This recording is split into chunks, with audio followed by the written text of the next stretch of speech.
Hello everyone, welcome to Education Hub. So guys, today we are going to continue the chapter from class 11th biology and the chapter 2 which is biological classification. So basically guys, we have covered the kingdom Monera in the previous video. So today we are going to start the kingdom Protista, right? So let's begin with the video today. Basically guys, all single celled eukaryotes organisms जो होते हैं वो protista की category में belong करते हैं, यानी कि ऐसे ऑर्गेनिज्म जो यूकैरियोटिक है, यानी कि जिनका वेल डिफाइंड न्यूक्लियस तो है but they are single cell, यानी कि सिंगल सेल में उनके न्यूक्लियस प्रेजेंट है और सारे ऑर्गेनल्स मेम्ब्रेन बाउंड हैं. So these type of organisms are placed under the category of Protista. Okay, so जो बाउंड्री है इस किंगडम की, यानी कि कुछ सर्टेन रूल्स जो होते हैं किसी किंगडम के लिए वो इसमें डिफाइन नहीं है, यानी कि इसमें बहुत सारे ऑर्गेनिज्म ऐसे भी हैं जो कि डिफाइन नहीं है but they are placed in the kingdom of protista, right. और इसमें एक क्वेश्चन है कि अगर कोई फोटोसिंथेसिस प्रोटिस्टीन है, यानी कि ऐसा प्रोटिस्टा किंगडम का ऑर्गेनिज्म जो कि फोटोसिंथेसिस का प्रोसेस करता है, so we will call it as a plant or as a animal. So this is the main controversy of this kingdom, right? So few categories are divided in the protista also, basically types of protista, right? So first one is cratophytes, second one is dinoflagellates, third one is euglenoids, fourth is slime modules, and fifth one is protozoans, right? So first we will see about protista some detailed information, then हम लोग इस सारे types की बात करेंगे, right? So generally जो members होते हैं प्रोटिस्टा के वो हमारे होते हैं एक्वाटिक बिलोंगिंग, यानी कि वो एक्वाटिक एनवायरनमेंट से रिलेट करते हैं, राइट. नाउ एक जो इम्पॉर्टेंट चीज़ इसमें नोटिस करनी है कि जो यूकैरियोट्स होते हैं, राइट, उनमें सारे सेल बॉडीज़ की वेल डिफाइंड न्यूक्लियस होती है और सारे ऑर्गेनल्स मेम्ब्रेन बाउंड होते हैं. सो मेन कैरेक्टरिस्टिक इस किंगडम का यही है कि they have a well defined nucleus along with the membrane bound organelles, right. कुछ फ्लैजिला जो प्रोटिस्टा किंगडम में बिलोंग करते हैं उनके सीलियाज होते हैं जिससे कि वो लोकोमोशन में हेल्प करती हैं. अब हम अगर रिप्रोडक्शन की बात करें तो ये सेक्सुअल एंड एसेक्सुअल दोनों मोड से रिप्रोड्यूस करते हैं, राइट. सो बेसिक जो होता है प्रोसेस जिसे ये फॉलो करते हैं वो दो होता है, एक सेल फ्यूजन यानी कि एसेक्सुअल मोड ऑफ रिप्रोडक्शन में, और दूसरा होता है जाइगोट फॉर्मेशन यानी कि सेक्सुअल मोड ऑफ रिप्रोडक्शन में. सो ये थी कुछ बेसिक कैरेक्टरिस्टिक प्रोटिस्टा किंगडम के. Now we will see about the first type of protista, which is chrysophytes, right? So basically इनमें डाइटम्स और गोल्डन एलिगे बिलोंग करते हैं इस ग्रुप में. बेसिकली अगर हम देखें कि इनके ये कहाँ पाए जाते हैं तो जनरली ये फ्रेश वाटर में पाए जाते हैं, और कुछ ऐसे भी होते हैं ऑर्गेनिजम्स इस ग्रुप के जो मरीन वाटर में भी पाए जाते हैं, राइट. जनरली ये माइक्रोस्कोपिक होते हैं और हमेशा वाटर करंट के पैसिव वे में फ्लो करते हैं. और जनरली जो भी ऑर्गेनिज्म होंगे इस के जनरल में जो भी ऑर्गेनिज्म होंगे वो फोटोसिंथेटिक होंगे, यानी कि वो खुद से अपना फूड प्रिपेयर करेंगे ना. जो हमारे डाइटम्स होते हैं उनमें टू सेल वॉल होती है जो एक दूसरे को ओवरलैप करती है शेल के फॉर्म में, और एक सोप बॉक्स की तरीके फिट हो जाती है, जैसे सोप बॉक्स होता है जिसमें हम सोप रखते हैं.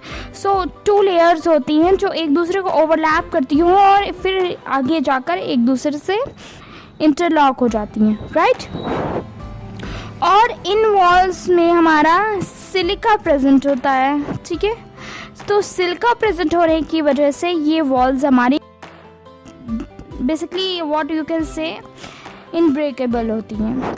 सो ये बहुत इंपॉर्टेंट फीचर है डायटम्स का। इसमें आपको 2 ही चीज़ याद में रखनी है डायटम्स के बारे में, ये कि इनकी जो सेल वॉल्स होती हैं वो 2 ओवरलैपिंग शेल्स के फॉर्म में प्रेजेंट होती हैं, जो कि एक दूसरे में इंटरलॉक हो जाती हैं, एक दूसरे में फिट हो जाती हैं। और दूसरा ये कि जो वॉल्स होती हैं 2 लेयर वॉल, बेसिकली वो सीलिया से बनी होती है, इसलिए उसे ब्रेक करना इम्पॉसिबल होता है। और ये डायटम्स जो होते हैं जनरली वो जब यू कैन से माइग्रेट करते हैं या फिर जहाँ पे प्रेजेंट होते हैं वहाँ पे अपने सेल वॉल के डिपॉजिट्स को छोड़ जाते हैं, राइट। और जब ये डिपॉजिट कंटिन्यूअस होता रहता है एक ही प्लेस पे या फिर किसी सर्टेन एरिया ऑफ प्लेस पे, सो मिलियन बिलियन ऑफ ईयर्स के बाद वहाँ पर एक डायटोमेसियस अर्थ का फॉर्म हो जाता है। बहुत ही स्पेशल स्ट्रक्चर होता है क्योंकि बहुत ही लॉन्ग टाइम इसको लगता है फॉर्म होने में, about I said million and billion years. So ये बहुत ही रेयर भी हो सकता है, बट या अगर एक बार बन जाता है तो डिस्ट्रक्ट नहीं होता है ईजिली, और यू कैन से डिस्ट्रक्ट भी नहीं होता है। So this is what actually the main feature of diatomaceous earth, right. अब इसमें बेसिकली जो चीफ प्रोड्यूसर्स होते हैं वो डायटम्स होते हैं। चीफ प्रोड्यूसर्स ऐसे होते हैं कि जो ये अपना शेल्स को छोड़ते हैं या फिर जो भी इनको ऑर्गेनिज्म होते हैं वो इनको हायर ऑर्गेनिज्म कंज्यूम भी कर लेते हैं, और जो ये शेल के एक्यूमुलेशन अपने पीछे छोड़ कर जाते हैं, सो जनरली जब ये छोड़ कर जाते हैं तो वो प्रोटेक्शन का हेल्प करती है बेसिकली स्मॉल ऑर्गेनिज्म को, लाइकवाइज सी हॉर्सेस, स्मॉल फिशेस वगैरह, तो इनको हेल्प करती है प्रोटेक्शन में फ्रॉम द डेंजर। सो ये था हमारा पहला ग्रुप। ना सेकेंड ग्रुप है हमारा डायनोफ्लैजिलेट्स, राइट। सो पहला जो होता है ये जनरली मराइन ऑर्गेनिजम्स होते हैं। मराइन ऑर्गेनिजम्स होते हैं यानी कि मराइन वाटर में मिलते हैं, और अगर इनके मोड ऑफ न्यूट्रिशन की बात करें तो ये फोटोसिंथेटिक होते हैं, यानी कि ये अपना फूड खुद से प्रिपेयर करते हैं। बेसिकली ये बहुत ही लार्ज नंबर ऑफ कलर्स में पाए जाते हैं, क्योंकि इनकी बॉडी में या इनकी अंदर आप बोल सकते हो एक स्पेशल पिगमेंट होता है। सो वो पिगमेंट इनको वेरियस कलर प्रोवाइड करने में हेल्प करता है, राइट। सो जो इनके कलर्स होते हैं वो बेसिकली इसी स्पेशल पिगमेंट में डिपेंड करते हैं कि कौन से फ्लैजिलेट, डायनोफ्लैजिलेट में कौन सा कलर का पिगमेंट प्रेजेंट है। सो ये yellow, green, brown, blue, red, इन सब सारे लगभग सभी कलर्स में हम देख सकते हैं, बेसिक कलर्स में, राइट।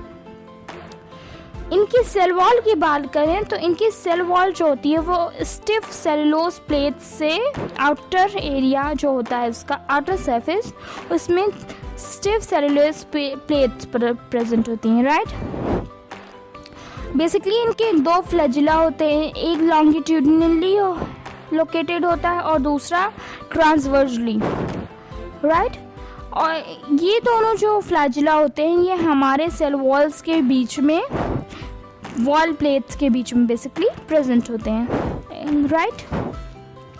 सो ये हमारे फ्लैजिला इनको लोकोमोशन में हेल्प करते हैं। अब एक स्पेशल डायनोफ्लैजिलेट होती है जो रेड पिगमेंट होता है, जिनको हम जनरली रेड पिगमेंटेड डायनोफ्लैजिलेट्स बोलते हैं, राइट। सो ये फ्लैजिलेट्स जो होती हैं वो एक कंटिन्यूअस रैपिड मल्टीप्लिकेशन करती हैं, जिस वजह से हमारा सी रेड कलर में दिखने लगता है, राइट। रेड कलर में, और बेसिकली जो भी टाइड्स उठेंगी वो रेड कलर की टाइड्स होंगी।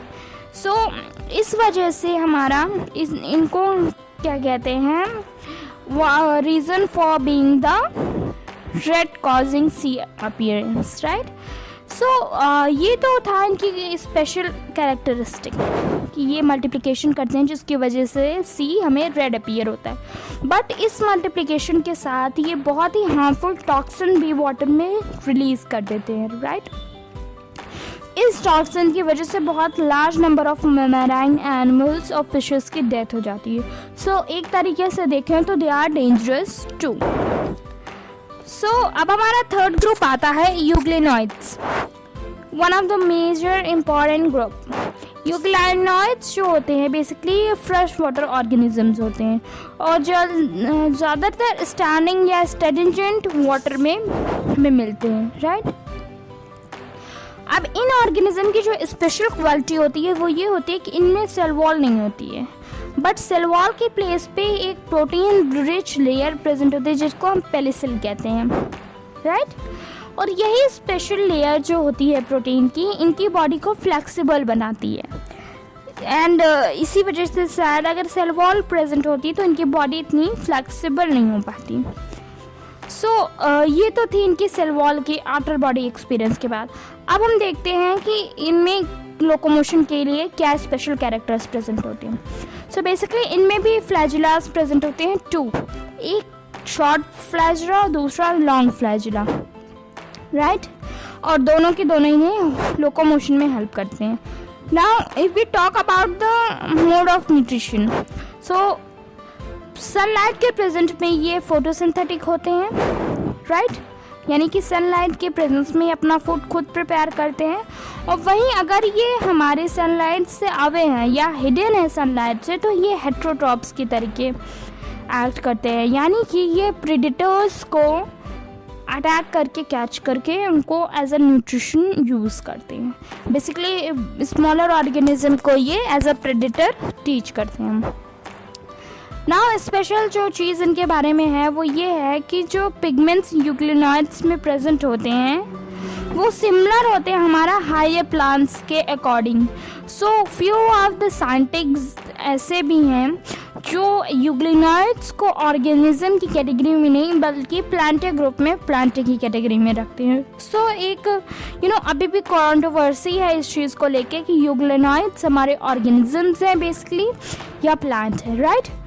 सबसे अच्छा एग्जाम्पल हो सकता है इसका euglena, euglenoid, euglena, basic euglena से ही यूग्लिनॉइड नाम इन लोग का पड़ा है, right. Now next one is our group basically 4 which is slime modules.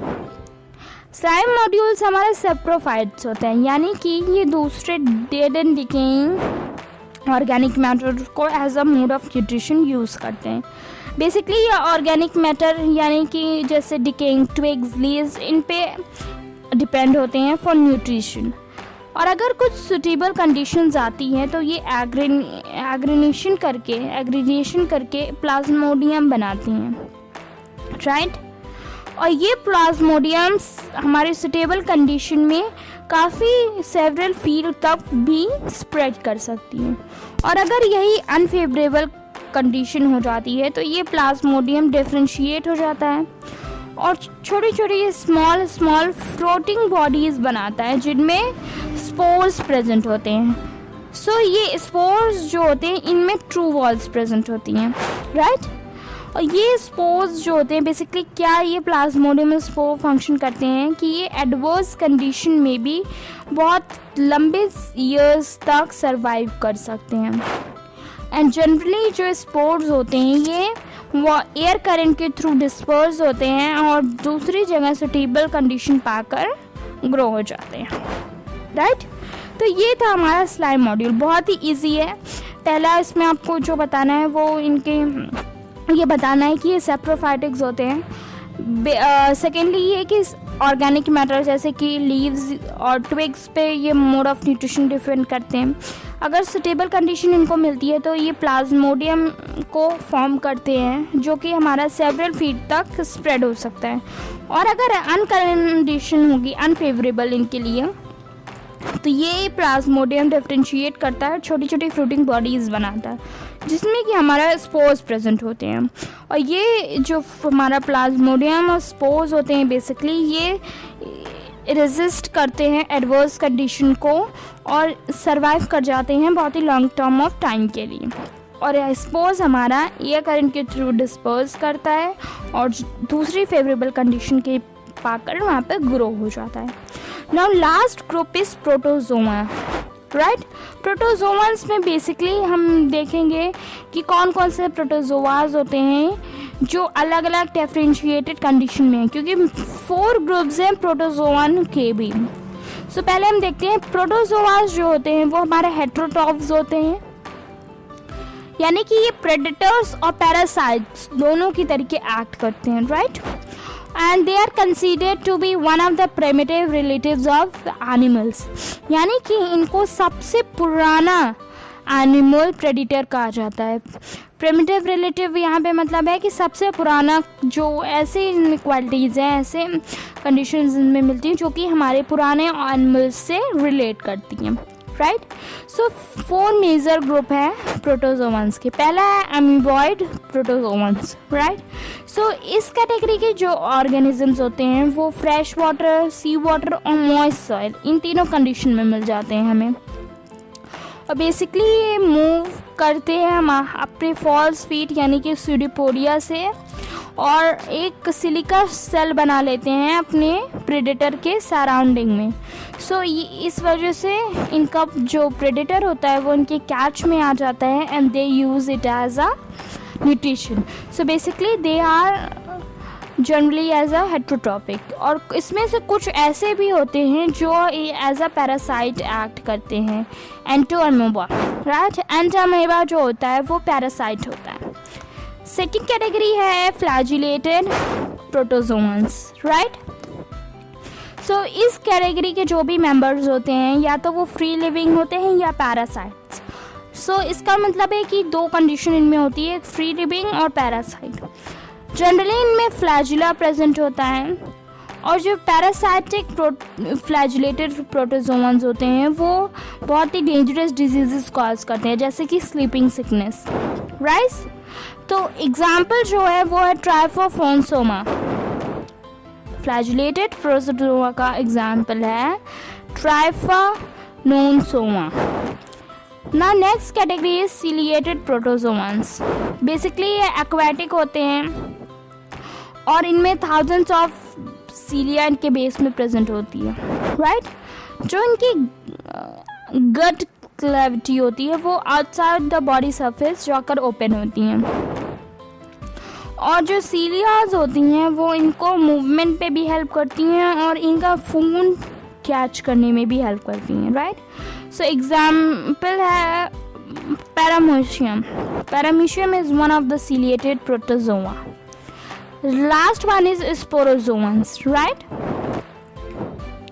So basically ये ऐसे ऑर्गेनिजम्स होते हैं जिनमें स्पोर लाइक स्टेज प्रेजेंट होती है उनकी लाइफ साइकिल में, यानी कि किसी भी लाइफ के स्टेज में अगर उनमें स्पोर लाइक स्टेज प्रेजेंट होगी तो वो ऑर्गेनिजम्स हमारे स्पोरोजोन्स होंगे, राइट। और सबसे ज़्यादा जो इसमें नोटोरियस ऑर्गेनिज्म है वो है प्लाज्मोडियम, यानी कि मलेरिया पैरासाइट। और बेसिकली ये लार्ज ऑफ ह्यूमन पॉपुलेशन को बहुत ईजिली स्प्रेड हो जाती है, and specially in the time of summers, right. So guys, it was about the kingdom protista. So thank you so much for watching.